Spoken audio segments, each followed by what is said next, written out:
জয় গুরু, জয় মা, জয় ঠাকুর।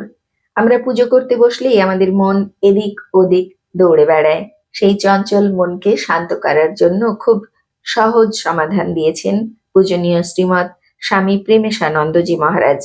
তিনি বলছেন, তুমি আহ্নিক করিতে বসিয়া প্রথমেই কতক সময় দক্ষিণেশ্বর কালীবাড়ির সর্বত্র মনে মনে ঘুরিয়া আসিবে, অথবা বেলুড় মঠে ঘুরিয়া বেড়াইবে, মন্দির প্রদক্ষিণ করিবে। এইরূপ কতক্ষণ করিলে মন ঠাকুরের দিকে চলিয়া আসিবে। শ্রী শ্রী প্রভুর লীলার অন্ত নাই, তাহার লীলা চিন্তা করিয়াই তো বহু সময় কাটাইয়া দেওয়া যায়। ইহাতেও যদি তোমার মন স্থির না হয়, তবে দক্ষিণেশ্বরের ঠাকুরের ঘরে ঢুকিয়া ওখানেই টেবিল সাজাও।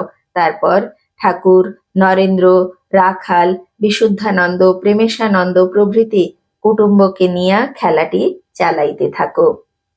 কত সহজ সুন্দর সমাধান দিলেন তিনি আমাদের।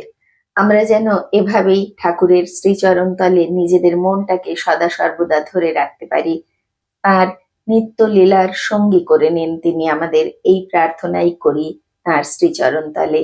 জয় গুরু, গুরু কৃপা হি কেবলম। জয় মা, জয় ঠাকুর।